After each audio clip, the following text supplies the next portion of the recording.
ମାଟିର ଇତିହାସ କହେ ପରାଧୀନ ଭାରତର କଥା। ଭାଗ୍ୟହୀନ ଓଡ଼ିଶାର ମର୍ମନ୍ତୁଦ ଘଟଣାର ନିଚ୍ଛକ ପ୍ରତିଧ୍ୱନି ଗୁଞ୍ଜରି ଉଠେ। ମଣିଷଟାଏ ପଶୁ ସହ ଯୁଜା ହୋଇ ହଳ କରେ, ନହେଲେ ଘୋଣା ଟାଣିବ। ପାଟି କଲେ ଚାବୁକ ପାହାର। ନିରୀହ ଆଦିବାସୀଙ୍କ ଉପରେ ଅସହ୍ୟ ଜୁଲମ। ବଞ୍ଚିବା ପାଇଁ ଜଙ୍ଗଲରୁ କାଠ କାଟିଲେ ଚାବୁକ ମାଡ଼। ଖ୍ରୀଷ୍ଟିଆନ ଧର୍ମ ଗ୍ରହଣ ନ କଲେ ଚାବୁକ ମାଡ଼। ଚାବୁକ ମାଡ଼ ଖାଇ ଖାଇ ଲହୁଲୁହାଣ ହୋଇଯାଆନ୍ତି ନିରୀହ ଆଦିବାସୀମାନେ।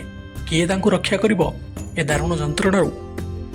ଅମ୍ଳାନ ସୂର୍ଯ୍ୟର ତେଜଦୀପ୍ତ ଆଭାନୀ ମୁଣ୍ଡା ସମ୍ପ୍ରଦାୟରେ ଜନ୍ମ ନେଲା ବାଳକଟିଏ।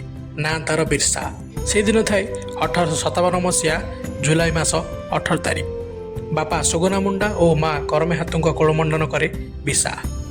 10 ବର୍ଷ ବୟସରୁ ବିର୍ସାର ମନକୁ ଆନ୍ଦୋଳିତ କରିଥିଲା ଦୁର୍ବଳ ଉପରେ ସବଳର ଜୁଲମ, ବର୍ବର ଇଂରେଜମାନଙ୍କର ଆଦିବାସୀଙ୍କ ଉପରେ ଅକଥନୀୟ ଅତ୍ୟାଚାର। ଆଦିବାସୀମାନଙ୍କର ସୁରକ୍ଷା ପାଇଁ ଏବଂ ଇଂରେଜମାନଙ୍କର ଅକଥନୀୟ ଅତ୍ୟାଚାରର ଦୃଢ଼ ଜବାବ ଦେବା ପାଇଁ ସର୍ବଦା ବିର୍ସା ଇଂରେଜମାନଙ୍କ ସହିତ ଲଢ଼େଇ କରି ଆସୁଥିଲେ।